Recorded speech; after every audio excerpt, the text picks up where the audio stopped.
Izin Pak Rektor, kita mulai, nggih. Monggo, sila. Baik. Assalamualaikum warahmatullahi wabarakatuh. Selamat Waalaikumsalam pagi. warahmatullahi wabarakatuh. Yang kami hormati Bapak Rektor Universitas Mataram, Bapak Profesor Dr. Lalu Husni SH.Mhum, Bapak-bapak unsur pimpinan Universitas Mataram yang sempat gabung pada acara webinar ini, perwakilan dari Pemda yang sempat gabung juga, yang kami hormati, para pembicara pada pagi hari ini, yaitu Bapak Profesor Hairil Azmin Muhtar. Terima kasih Pak Prof. Hairil. Kemudian Bapak Profesor Dr. Lalu Wirasabta Karyadi, yang kami hormati. Kemudian Bapak Khairul Haq SH LLM PhD juga yang kebetulan belum masuk. Bapak-bapak dan ibu-ibu peserta webinar yang menyempatkan gabung pada pagi hari ini yang kami hormati. Alhamdulillah wa syukurillah, pada pagi hari ini kita kembali bisa gabung dalam rangka Seminar Nasional Webinar Pasca Sarjana yang ketiga dengan rangkaian yang sudah kita rencanakan. Ini adalah tema kita yang ketiga yang dilaksanakan oleh Pasca Sarjana Universitas Mataram, yaitu dengan tema kebijakan publik dan dampak sosial pandemi COVID-19 di Indonesia dan Malaysia, yang mana nanti akan disampaikan oleh 3 orang pembicara. Yang pertama nanti akan disampaikan oleh Bapak Profesor Dr. Lalu Wirasabta Karyadi dari aspek sosiologi. Kemudian nanti yang kedua oleh Profesor Hairil, yaitu akan memaparkan hal-hal yang terkait dengan kondisi Malaysia dan upaya-upaya yang sudah dilakukan oleh pemerintah Malaysia dengan memberikan contoh wilayah. Dan nanti yang terakhir, karena Pak Haq belum datang, akan ditutup oleh pembicara ketiga, yaitu Bapak Khairul Haq SHLM PhD. Bapak-bapak dan ibu-ibu yang saya hormati, pada webinar tema 3 ini, rangkaian acaranya adalah nanti kami mohon, setelah ini kami mohon kesediaan Bapak Rektor Universitas Mataram untuk memberikan sambutan pada acara ini. Setelah itu akan dilanjutkan dengan acara inti, yaitu pemaparan oleh 3 pembicara, dilanjutkan dengan diskusi,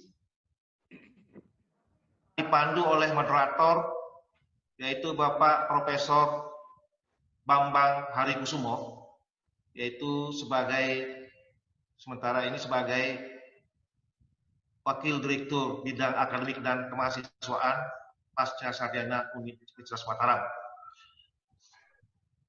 Inilah yang bisa saya sampaikan pada pengantar ini. Kami mohon kepada Bapak Rektor untuk memberikan sambutan. Monggo Pak Rektor. Pak Direktur Pasca. Assalamualaikum warahmatullahi wabarakatuh. Waalaikumsalam warahmatullahi wabarakatuh. Selamat pagi, salam sejahtera untuk kita semua.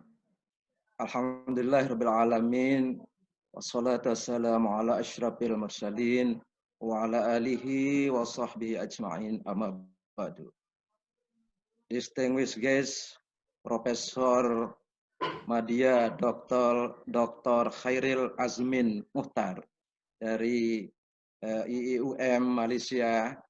Thank you for your participation, Prof. Terima kasih Pak Rektor. Sama-sama, Prof. Yang saya hormati Bapak Profesor Dr. Haji Mansur Masum PSD, Ketua Senat Universitas Mataram. Yang saya hormati para pembicara, Profesor Dr. Insinyur Lalu Wirasabta Karyadi, Guru Besar Universitas Mataram. Terima kasih Pak Rektor. Profesor Dr. Insinyur Sarjan MAGR PSD, beliau adalah Direktur Pasca Sarjana Universitas Mataram.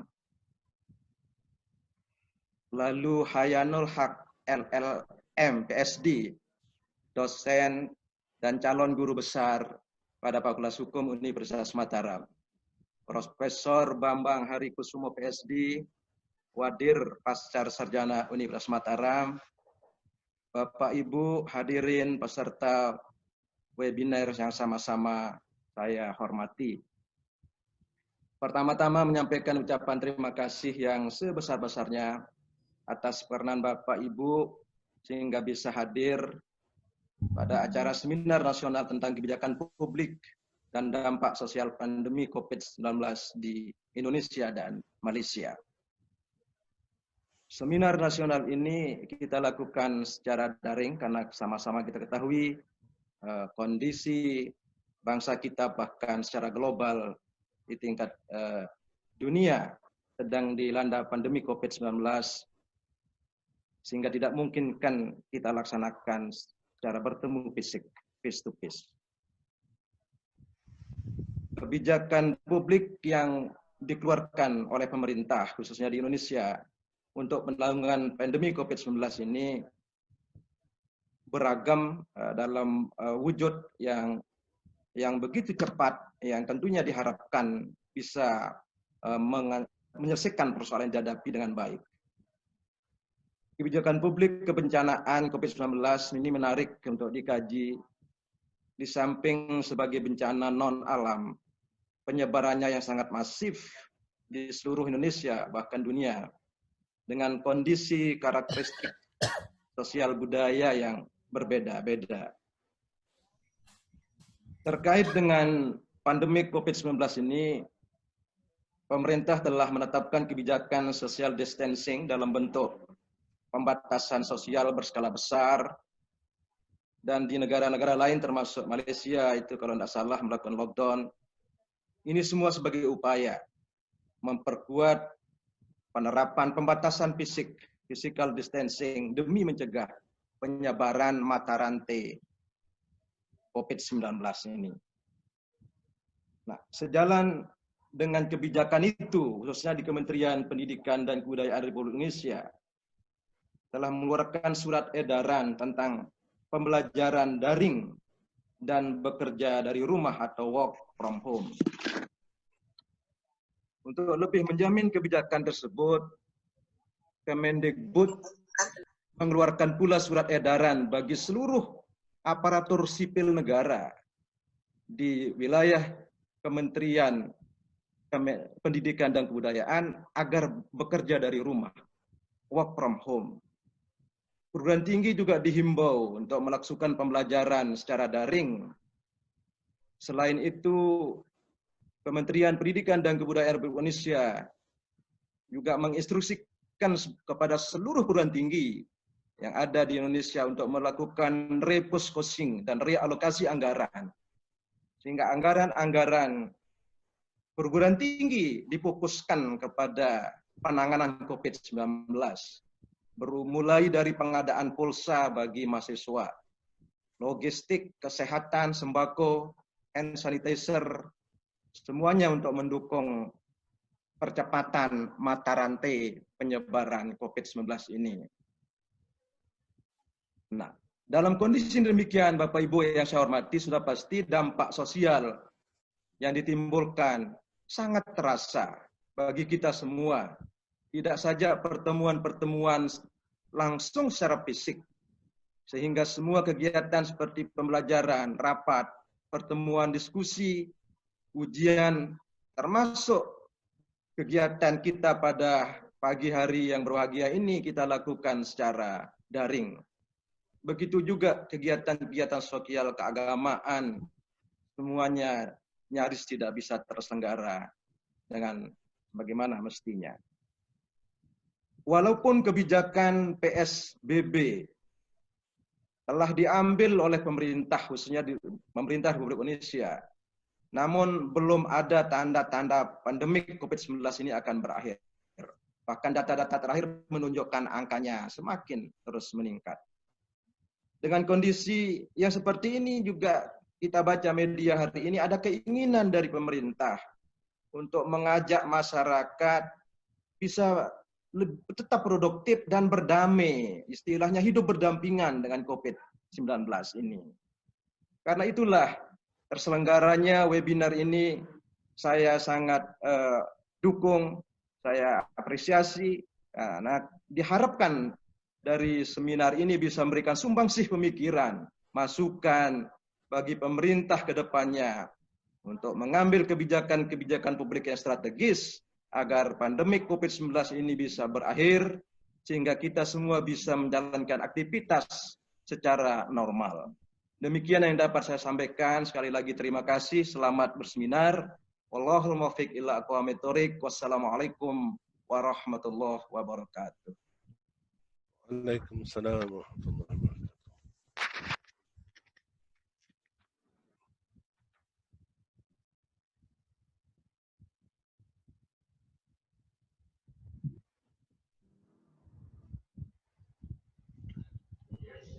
Terima kasih Bapak Rektor Universitas Mataram atas sambutannya. Sebelum kita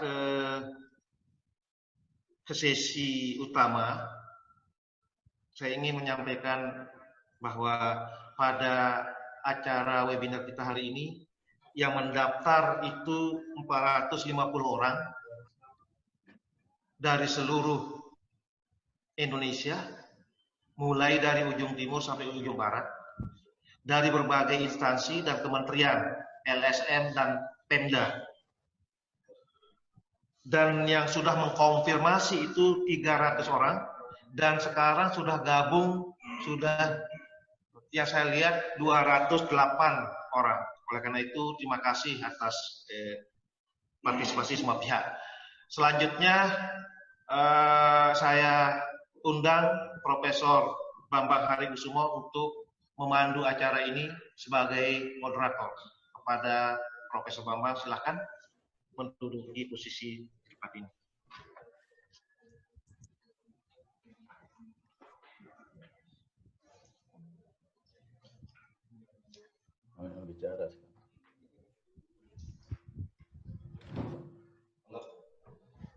Bismillahirrahmanirrahim. Assalamualaikum warahmatullahi wabarakatuh. Selamat pagi dan salam sejahtera bagi kita semua. Bapak-bapak, ibu-ibu yang saya hormati, dimanapun Bapak Ibu berada. Pada pagi hari ini kita akan segera memasuki acara inti, yaitu seminar dengan tema kebijakan publik dan dampak sosial dari pandemi COVID-19 di Indonesia dan Malaysia. Kita beruntung pada pagi hari ini guest speaker dari Malaysia berkenan untuk memberikan pengalaman beliau terkait dengan striking a balance between health and wealth in approaching COVID-19 pandemic issues and challenge. Atau kira-kira bagaimana kesehatan dengan kesejahteraan dalam menghadapi pandemi COVID-19 ini. Tentunya di dalam pemaparan beliau dan juga nanti Profesor Karyadi akan kita dengar bagaimana kemudian perbandingan atau perbedaan pendekatan-pendekatan yang dilakukan baik di Malaysia maupun di Indonesia. Nanti juga akan disampaikan oleh Pak Dr. Alu Hayanul Haq bahwa bagaimana kebijakan-kebijakan yang diterapkan di Indonesia. Tentunya dengan membandingkan kebijakan-kebijakan tersebut, kita akan melihat bagaimana efektivitas kebijakan tersebut terhadap penanggulangan COVID-19 ini, baik di Indonesia maupun di Malaysia. Aspek-aspek sosial juga akan kita dengar, mudah-mudahan nanti secara detail dijelaskan bagaimana kemudian masyarakat di Malaysia, masyarakat di Indonesia dalam sisi sosial melakukan penyesuaian terhadap pandemi COVID-19 ini. Untuk mempersingkat waktu, kita mulai dengan mengundang pembicara pertama, yaitu Profesor Lalu Wirasabta Karyadi dari Universitas Mataram. Waktu kami persilahkan. Baik, terima kasih. Bismillahirrahmanirrahim. Assalamualaikum warahmatullahi wabarakatuh. Selamat pagi, salam sejahtera untuk kita semua. Bapak Rektor, Bapak Direktur Pasca, rekan-rekan narasumber, para peserta webinar yang saya hormati. Pertama-tama kami menyampaikan terima kasih atas kesempatan yang diberikan terkait dengan bagi COVID-19 di dunia seolah-olah bagaikan halilintar yang kemudian sangat menggoncang kehidupan sosial ekonomi masyarakat hampir di seluruh penjuru dunia. Bapak Ibu yang saya hormati, di Indonesia perkembangan COVID-19 ini mulai dirasakan sekitar pertengahan Februari dengan berbagai indikasi yang sudah dikembangkan. Akan tetapi masyarakat kemudian melihat hal ini dengan adanya pandemi ini datang seolah-olah bagaikan malaikat maut yang siap mencabut nyawa manusia, bahkan dengan memporak-porandakan tatanan sosial masyarakat. Persoalan ini yang menjadi awal persoalan, bagaimana lalu masyarakat dalam lingkungan sosialnya mensikapi semua ini. Sehingga dinamika sosial begitu terasa sangat gaduh dengan adanya pandemi COVID-19 ini. Bapak Ibu yang saya hormati, sejalan dengan perkembangan respon masyarakat sangat berbeda-beda. Sebagian besar masyarakat bersedia sebenarnya bergabung, berpartisipasi, berkontribusi untuk mengikuti segala ketentuan kebijakan, termasuk protokol-protokol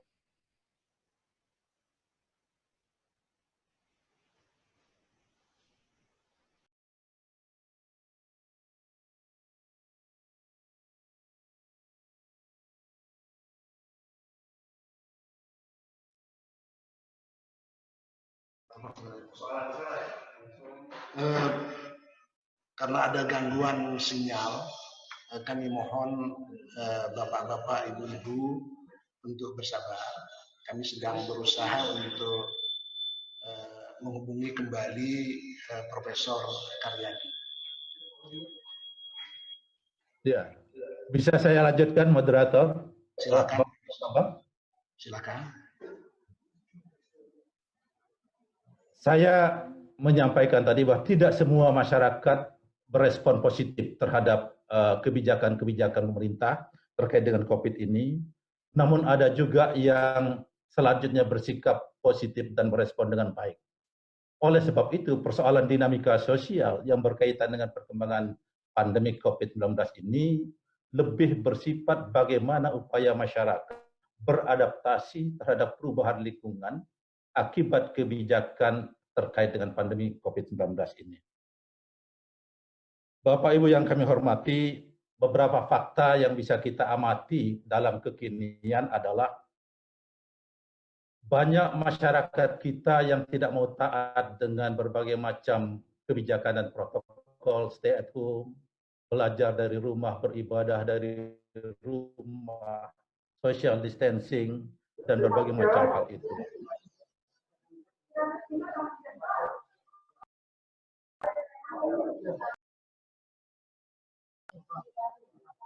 Kemudian banyak masyarakat yang masih melaksanakan ibadah berjamaah, mendatangi kerumunan, dan berbagai hal-hal yang sebenarnya bertentangan dengan social distancing tersebut.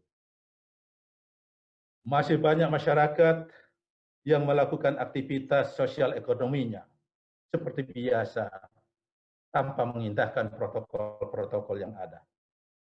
Fakta lain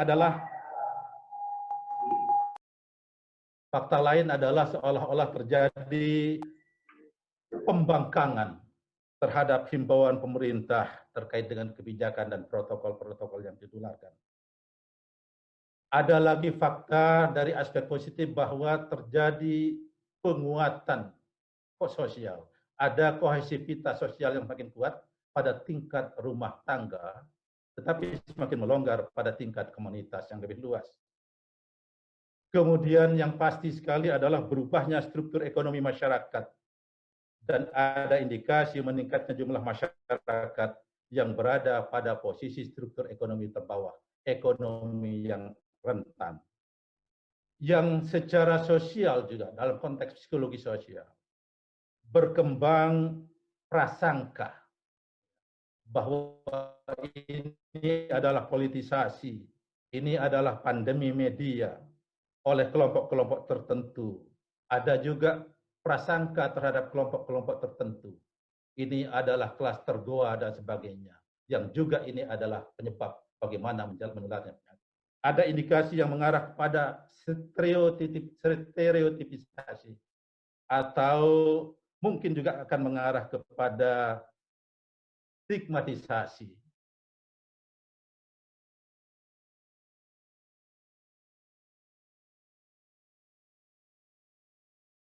Pada segregasi sosial. Ini yang tidak boleh terjadi dan harus awal-awal diantisipasi oleh pemerintah kita menyikapi persoalan sosial. Jadi persoalan dinamika sosial bukan persoalan yang sepele. Pemerintah harus benar-benar concern terhadap persoalan ini. Jangan sampai untuk mengatasi sesuatu dalam rangka kemaslahatan umat ada timbul lagi distorsi pada aspek yang lain. Selanjutnya, berkembangnya ego komunal. Ini berkembangnya ego komunal. Tiba-tiba jalan umum dipasangin portal dan sebagainya. Alasannya adalah untuk membackup, untuk melindungi komunitasnya dari ketersentuhan, dari kontaminasi sumber-sumber penyebaran itu. Kemudian ada indikasi longgarnya nilai kebersamaan dan tolong-menolong. Pada bulan Maret atau pada awal April, kita melihat di media massa betapa orang tidak mau menerima jenazah yang diduga meninggal karena COVID, bahkan itu adalah kampung halamannya. Ini adalah sebuah sikap sosial yang sangat kontradiktif terhadap nilai-nilai luhur Pancasila. Maka pemerintah juga tidak boleh tinggal diam mensikapi persoalan ini. Selanjutnya, fakta di atas menunjukkan bahwa apa yang kami sampaikan tadi menunjukkan terjadi polarisasi yang sangat signifikan atau polarisasi sosial. Dan inilah polarisasi ini yang menentukan bagaimana masyarakat itu berubah ke depan. Dinamika sosial yang berbeda antar daerah itu adalah sebuah keniscayaan karena karakter masyarakat, karakter sosial masyarakat ini berbeda-beda. Tetapi untuk kondisi saat ini ada dua faktor yang menentukannya. Pertama, bagaimana pemerintah, bagaimana metodologi yang dianut pemerintah di dalam menyampaikan kebijakan-kebijakannya dalam rangka penanggulangan COVID-19, kemudian bagaimana karakter masyarakat itu sendiri. Sebagai contoh, ketika masyarakat diminta untuk tidak sholat Jumat di masjid karena tidak sholat Jumat, tetapi yang menyampaikan itu adalah pranata birokratis seperti kepala desa, kemudian Babinsa, Babin Kamtipmas dan sebagainya, maka ada terbersit ketidakpercayaan masyarakat sehingga mereka membangkang. Ini